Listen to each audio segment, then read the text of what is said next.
Hello aspirants IBPS clerk or SBI clerk కి prepare అవుతున్నారంటే ఈ video మీకోసమే. సో ఇప్పుడు ప్రీ ఎగ్జామ్ ట్రైనింగ్ పీఈటీ అంటూ కొన్ని పీడిఎఫ్స్ ప్రొవైడ్ చేస్తున్నారు ఎస్బీఐ వాళ్ళు వాళ్ళ వెబ్సైట్ లో for some of the candidates. So అలా ప్రొవైడ్ చేసింది ఎగ్జామ్ ప్యాటర్న్ మీద ఒక అవగాహన రావడం కోసం ప్రొవైడ్ చేస్తున్నారు. ఆ క్వశ్చన్స్ కొన్ని మనం ఇప్పుడు డిస్కస్ చేసుకుందాం. Part 1 I've already made. I'll be putting the link in the description. You can check it out. Okay, ఇప్పుడు పార్ట్ 2 మనం చూద్దాం. So first thing, a person walks at 14 km per hour. Instead of 10 km per hour, he would have walked 20 kilometers more. Find the actual distance traveled by him. So ఇక్కడ వాళ్ళు time గురించి mention చేయలేదు. వాళ్ళు just ఈ speed లో వెళ్లాల్సింది కాస్త ఈ speed లో వెళ్ళుంటే 20 కిలోమీటర్స్ ఎక్కువ వెళ్ళేవారు ఆ పర్టికులర్ టైంలో కదా. సో దీన్ని మనం 2 ways లో చేయగలం. ఒకటేంటి, speed equal to distance by time. ఈ ఫార్ములా ఉంటుందా? So time equal to distance by speed, అంతేనా? ఇక్కడ ఫస్ట్ టైం సెకండ్ టైం రెండు సేమ్ కదా. సో T1 ఇప్పుడు ఫస్ట్ నార్మల్ పెద్ద మెథడ్ చూద్దాం, తర్వాత సింపుల్ ట్రిక్ చెప్తాను, ఓకేనా? So T1 equal to T2 కదా, అంతేనా? సో అలా అని డిస్టెన్స్ 1 ఏంటి, నార్మల్ x అనుకుందాం బై ఫస్ట్ స్పీడ్ ఏంటి 10 కిలోమీటర్స్, అంతేనా? అంటే 10 కిలోమీటర్స్ పర్ అవర్ లో వెళ్ళుంటే x కిలోమీటర్స్ వెళ్ళేవారు. అదే 14 కిలోమీటర్ పర్ అవర్ లో వెళ్ళుంటే 20 కిలోమీటర్స్ ఎక్స్ట్రా వెళ్ళేవారు. సో అప్పుడు డిస్టెన్స్ ఏమవుతుంది, x ప్లస్ 20, అంతేనా? వెళ్ళాల్సిన x డిస్టెన్స్ కన్నా ఇంకా 20 కిలోమీటర్స్ ఎక్స్ట్రా వెళ్ళారు, డివైడెడ్ బై స్పీడ్ అంతా ఆ పర్టికులర్ టైంలో 14, అంతే. సో దీని ప్రకారం మీరు 14x equal to 10x plus 200. So 14 minus 10 అంతా 4x ఈక్వల్ టు 200. సో దాన్ని బట్టి మీరు x ఫైండ్ అవుట్ చేయొచ్చు. 4 1s 4 5s 20 0. So x value 50, అంటే 50 kilometres is the actual distance travelled by him. Okay, ఇలా అయినా చేయొచ్చు. లేదా సెకండ్ ట్రిక్ మెథడ్ ఏంటంటే 10 కిలోమీటర్ పర్ అవర్ వెళ్ళకుండా 14 కిలోమీటర్ పర్ అవర్ వెళ్ళడం వల్ల 20 కిలోమీటర్స్ ఎక్స్ట్రా వెళ్ళారు. ఇనిషియల్ గా ఎంత వెళ్ళారు, 10 స్పీడ్, ఇప్పుడేంటి 14 స్పీడ్, అంటే ఇంక్రీజ్ ఎంత అయింది, 4 కిలోమీటర్ స్పీడ్ ఇంక్రీజ్ అయింది, అంతేనా? So 4 kilometer per hour particular speed increase అయినందుకు డిస్టెన్స్ ఎంత ఇంక్రీజ్ అయింది, 20 ఇంక్రీజ్ అయింది. సో ఆ 4 కిలోమీటర్ పర్ అవర్ స్పీడ్ తో 20 కిలోమీటర్స్ వెళ్ళినట్టే కదా. 20 డివైడెడ్ బై టైం ఎంతో మనకు తెలీదు. సో 4 1s 4 5s, టైం ఎంత 50, సారీ టైం ఎంత 5 hours, అంతేనా? ఇప్పుడు వాళ్ళు ఏమన్నారు, యాక్చువల్ డిస్టెన్స్ ఏంటి అని అడిగారు. ఇనిషియల్ గా స్పీడ్ ఎంత 10 కిలోమీటర్స్, టైం ఎంత 5, డిస్టెన్స్ ఎంత 10 by 5. 5 1s, sorry, speed equal to distance by time కదా.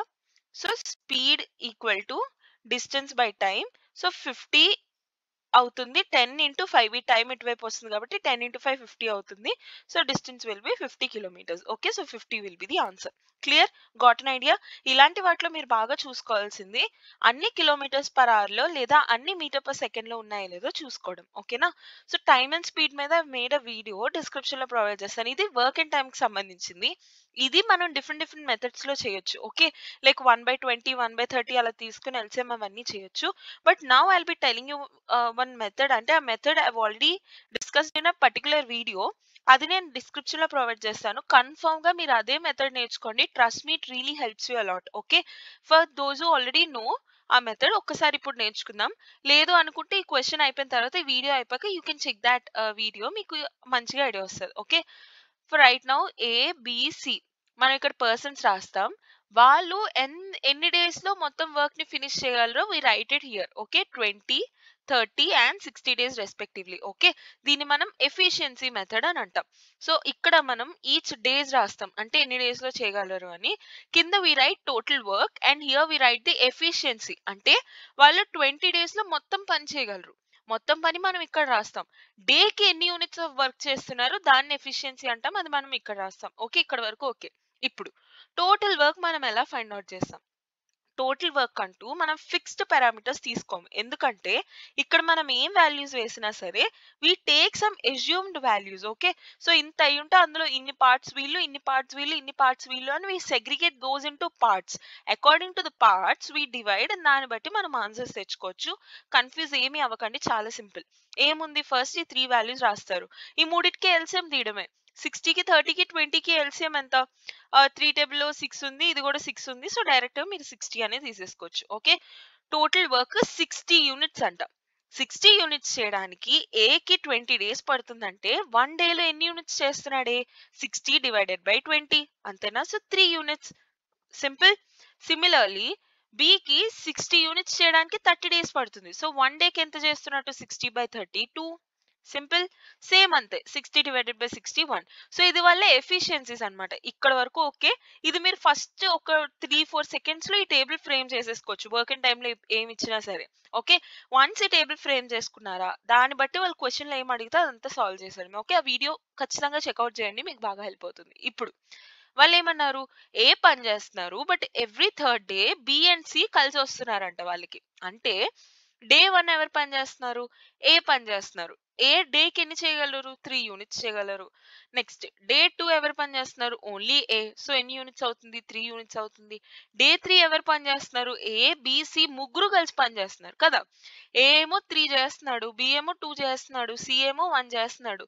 ముగ్గురు కలిసి 3 + 2 5 + 1 6 యూనిట్స్ చేయగలరు so third day 6 units of work అవుతుంది మళ్ళీ ఫోర్త్ డే మళ్ళీ 3 units fifth day 3 units sixth day మళ్ళీ 6 యూనిట్స్ ఎవ్రీ థర్డ్ డే అలా అవుతుంది సో ఇదంతా మీకు ఒక సెట్ లా కనిపిస్తుందా సో ఈ 3 డేస్ లో ఎంత పని అవుతుంది 6 + 6 12 యూనిట్స్ ఆఫ్ వర్క్ 3 డేస్ లో అవుతుంది మరి 60 యూనిట్స్ ఆఫ్ వర్క్ చేయడానికి ఎంత టైం పడుతుంది 60 డివైడెడ్ బై 12 12 1 12 5 60 ఓకే ఒక్కొక్క యూనిట్ 5 డేస్ అలా ఒక యూనిట్ లో ఎన్ని డేస్ ఉన్నాయి 1 2 3 3 డేస్ ఉన్నాయి so 5 × 3 is 15 so total 15 days time పడుతుంది క్లియర్ మీకు అర్థం కాకపోయినా ఏం కంగారు పడకండి ఇది కొంచెం లైక్ లిటిల్ బిట్ టఫ్ కూడా కాదు అస్సలు కాదు బట్ జనరల్ బేసిక్ క్వశ్చన్ కానీ చిన్న టఫ్ అంతే సో అందుకని ఆ వీడియో చూడండి మీకు ఐడియా వస్తుంది okay fine So there's a 60% increase in an amount in 6 years at simple interest. What will be the compound interest of 12,000 after 3 years at the same time? So this is related to simple interest and compound interest. Simple interest లో వాళ్ళు some increase అన్నారు అంటే 60% increase in amount అని అన్నారు అంటే initial గా 100% ఉండేది కాస్త ఇప్పుడు అమౌంట్ ఎంత అయింది 60% ఇంక్రీజ్ అయింది అంటే సింపుల్ ఇంట్రెస్ట్ ఏమవుతుంది అప్పుడు ఆ 60% ఏనా అంతేనా 60% ఇంక్రీజ్ అయింది అన్నారు ఇనిషియల్ గా 100% ప్రిన్సిపల్ ఉండేది 60% పెరిగింది అమౌంట్ అయింది కదా సో ఆ పెరిగింది ఏంటి ఇంట్రెస్ట్ ఏనా సో దాని ప్రకారం మీరు ఎలా రాస్తారు principal is 100% and simple interest is 60% okay and మీకు ఇక్కడ ఏముంది టైం ఉంది దాన్ని బట్టి మీరు rate of interest find out చేస్తారు ఎలా ఫైండ్ అవుట్ చేస్తారు principal 100% equal to sorry principal కాదు ఇక్కడ సింపుల్ ఇంట్రెస్ట్ వస్తుంది సింపుల్ ఇంట్రెస్ట్ ఫార్ములా ఏంటి simple interest equal to PTR by 100 అంతేనా సింపుల్ ఇంట్రెస్ట్ మనకి ఎంత ఉంది 60% ఈజ్ ఈక్వల్ టు ప్రిన్సిపల్ ఎంత 100% into time and the 6 years into rate of interest we'll have to find out divided by 100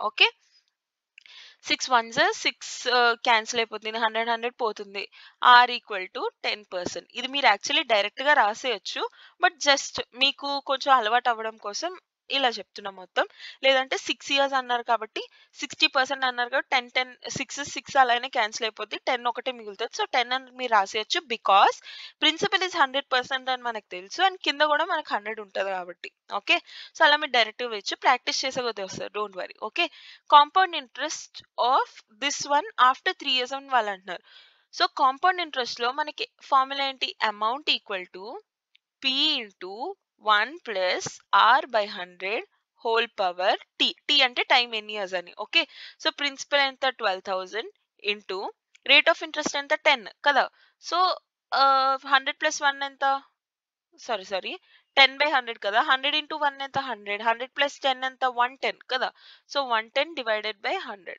we can write as 11 by 10 okay 11 by 10 అలా అయినా మీరు అనుకోవచ్చు లేదా రేట్ ఆఫ్ ఇంట్రెస్ట్ ఏంటి 10 by 100 ఎంత 0 gets cancel 1 by 10 1 by 10 కి plus 1 చేస్తే ఏమవుతుంది 10 1 10 ప్లస్ 1 11 ఏదైనా ఒకటే okay whole cube got an idea so దీన్ని ఇంకొక విధంగా కూడా మనం చేయొచ్చు ట్రిక్ లో అది మీకు చెప్తాను ఓకే మనల్ని ఏమడిగారు సింపుల్ ఇంట్రెస్ట్ అడిగారు ఇప్పుడు మనం ఏం ఫైండ్ అవుట్ చేస్తున్నాం అమౌంట్ ఫైండ్ అవుట్ చేస్తున్నాం కదా సో అమౌంట్ తర్వాత సారీ సింపుల్ కాదు కాంపౌండ్ ఇంట్రెస్ట్ అడిగారు మనకి అమౌంట్ ఫైండ్ అవుట్ చేస్తున్నాం అమౌంట్ తర్వాత మనం కాంపౌండ్ ఇంట్రెస్ట్ తీద్దాం ఓకే సో 12,000 ఇంటూ 11 క్యూబ్ ఎంత 1331 డివైడెడ్ బై 10 క్యూబ్ ఎంత 1000 ఈ 1000 gets cancelled 12 1 12 1 12 3s are 36 plus 1 37 3 12 3s are 36 plus 3 39 3 12 1s are 12 13 14 15 so 15972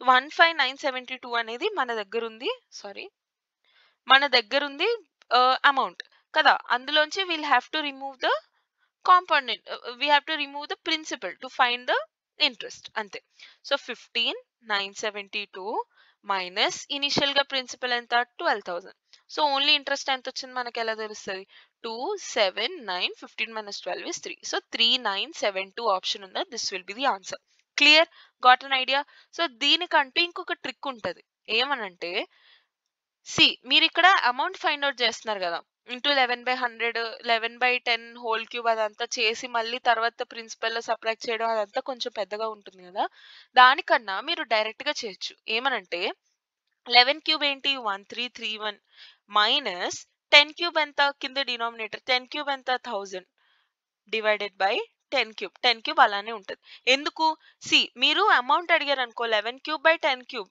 అది అమౌంట్ మీరు ఫైండ్ అవుట్ చేస్తారు ఇంటూ ఎంత అయితే ప్రిన్సిపల్ అంత 12K కానీ ఇప్పుడు మీకు ఏమడిగారు కాంపౌండ్ ఇంట్రెస్ట్ అడిగారు అమౌంట్ అడగలేదు సో ఉన్న దాంట్లోంచి ప్రిన్సిపల్ మీరు మైనస్ చేసేయాల్సి వస్తుంది ఓకే సో దానికి మీరు ఏం చేస్తారంటే 11 cube 1331 minus 10 cube which is 1000 okay అది ఫైండ్ అవుట్ చేస్తే మీకు రిమైనింగ్ ఉంటుంది 331 that is the remaining thing అంటే ఇంట్రెస్ట్ పడింది ఇంకా మీకు అర్థం కాలేదంటే 10 ఏమో మీ దగ్గర ప్రిన్సిపల్ ఉండేది మీకు వచ్చిన అమౌంట్ ఏమో 11 క్యూబ్ వస్తుంది అంటే మీ దగ్గర ఉన్న డబ్బుల కన్నా 10 యూనిట్స్ మీ దగ్గర ఉంటే 11 క్యూబ్ యూనిట్స్ మీకు వస్తుంది అంటే ఎంత ఇంక్రీజ్ ఉంది ఆ మధ్యలో గ్యాప్ ఉందా ఆ గ్యాపే కదా ఇంట్రెస్ట్ అర్థమవుతుందా మీరు 10 రూపాయలు తీసుకున్నారనుకో మీరు 15 రూపాయలు రిటర్న్ ఇస్తున్నారనుకో ఆ మధ్యలో ఇంక్రీజ్ అయిన 5 రూపీసే కదా మీకు పడిన ఇంట్రెస్ట్ అంతేనా సేమ్ ఇక్కడ కూడా 10 క్యూబ్ అమౌంట్ మీరు తీసుకున్నారు డబ్బులు 11 క్యూబ్ అమౌంట్ మీరు రిటర్న్ ఇస్తున్నారు అంటే ఇంక్రీజ్ అయిందంత సింపుల్ ఇంట్రెస్ట్ కాంపౌండ్ ఇంట్రెస్ట్ అయినా ఆ ఇంక్రిమెంట్ నే మీరు సబ్ట్రాక్ట్ చేస్తున్నారు అంతే అర్థమవుతుందా అందుకు 1331 units which is the amount that we're paying 1000 units which is the amount that we have taken ఆ రెండిటికి మధ్య ఉన్న డిస్టెన్సే మనకు పడిన ఇంట్రెస్ట్ అంతేనా సో దిస్ మైనస్ దిస్ ఎంత 331 divided by 10 cube into 12,000 1000 gets cancelled అప్పుడు 331 ఇంటూ 12 చేస్తే మీకు డైరెక్ట్ గా ఆన్సర్ వచ్చేస్తుంది clear got an idea fine let's go to the next one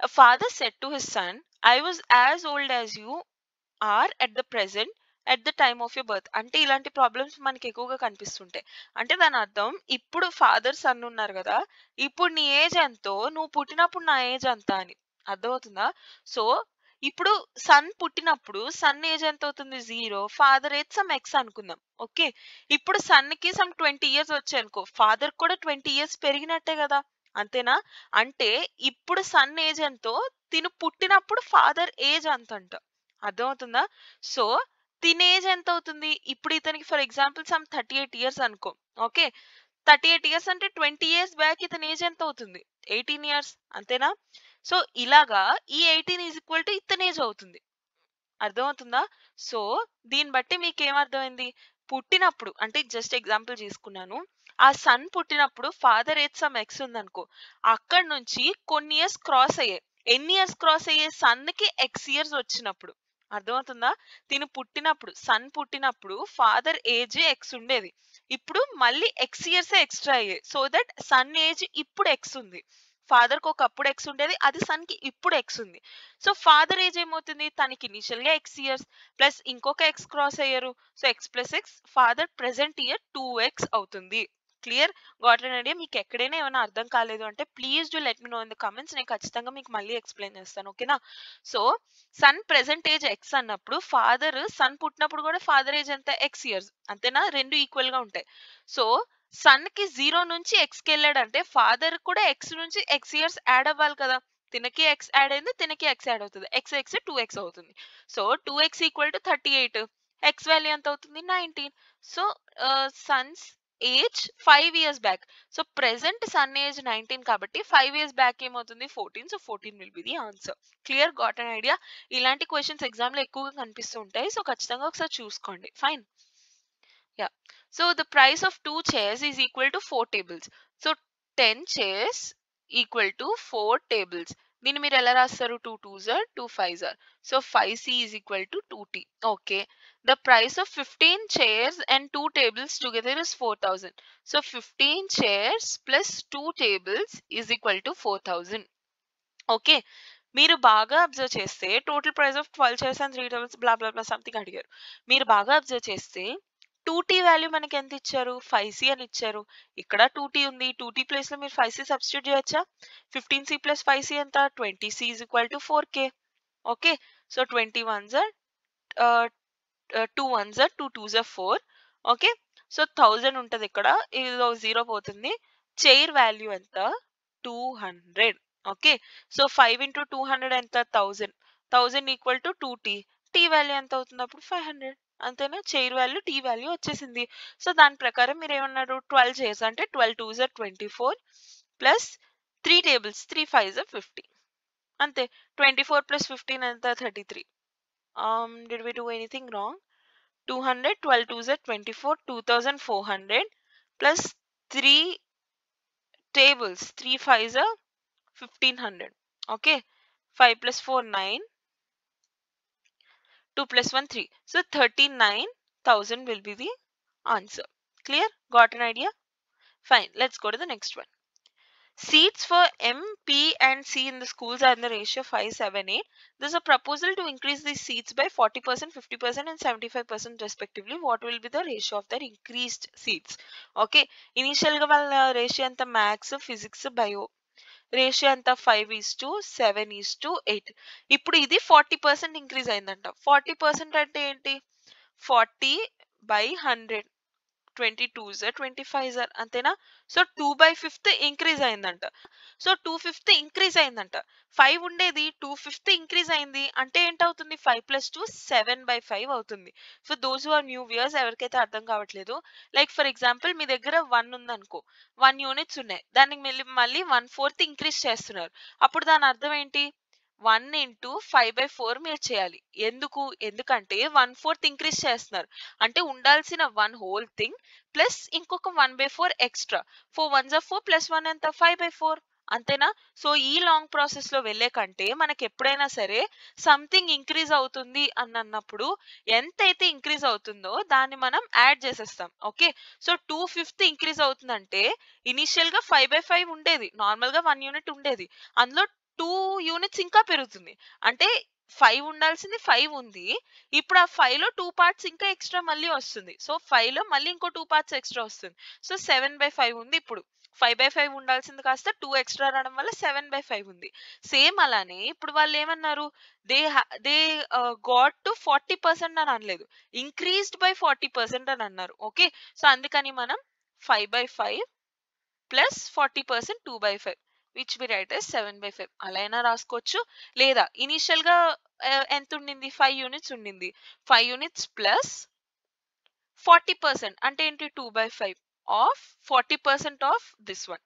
so 5 5 gets cancel, 5 + 2 7 అలా అయినా మనం రాసుకోవచ్చు. ఓకే. ఇదంతా లాంగ్ ప్రాసెస్ కాబట్టి ఎప్పుడైనా ఈ విషయం గుర్తుపెట్టుకోండి. ఓకే. సో 40% ఇంక్రీజ్ మీరు అలా అయినా అనుకోవచ్చు, లేదా మీకు ఈ టేబుల్స్ అవి గుర్తుపట్టట్లేదు అనుకో, 40% ఇంక్రీజ్ అంటే మీరు ఎలా రాస్తారు? 140% ఆఫ్ ఎక్స్. అంతేనా? So 0 0 gets cancel, 2 7s 2 5s ఎలా అయినా మీ ఇష్టం. ఓకే. సో దాని ప్రకారం 40% అన్నారు కాబట్టి 5 into 7/5 అండ్ దెన్ 50% అంటే ఏంటి? 1/2 ఇంక్రీజ్ అయినట్టు. 1/2 అంటే ఏంటి? 2 + 1 3/2. సో 3/2 ఆఫ్ 7 ఈస్ టు ఇక్కడ 8 ఉంది. 75%. 75% అంటే ఏంటి? 3/4.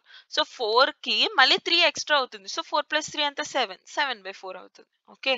ఇంటూ 7/4. 4 1s 4 2s ఇక్కడ క్యాన్సిల్ ఏమవుతుంది? 5 5 gets cancel. So 7 is to 6/2 is to, sorry 21/2 is to 7 2s 14. So denominator లో 2 ఉండిపోయింది కాబట్టి దాన్ని మనం తీసుకురావచ్చు. 14 is to 21 is to 14 2s 28. మీరు కావాలంటే మొత్తంలో మీరు 7 కామన్ గా క్యాన్సిల్ చేయొచ్చు. 7 2s 7 3s 21, 7 4s 28, 2 is to 3 is to 4, 2 is to 3 is to 4 will be the answer. Clear? Got an idea? Fine. So this will be a homework problem. Now try this question and let me know the answer in the comment section, and దీని solution మనం next వీడియోలో చూద్దాం. And మీకు ఎక్కడైనా ఏదైనా topic అర్థం కాలేదు అంటే ఈచ్ టాపిక్ మీద I already my dedicated videos, వాటి అన్నిటి లింక్స్ నేను డిస్క్రిప్షన్లో ప్రొవైడ్ చేస్తాను. You can check it out. And next మీరు ఏ టాపిక్ కావాలనుకుంటున్నారో కూడా please do let me know in the comments. And ఎక్కడైనా ఏదైనా క్వశ్చన్ అర్థం కాలేదని you can ask me, I'll explain. Okay, so if you really like this video please to give me a like which gives a lot of support, and consider subscribing for regular updates. So see you tomorrow. Bye.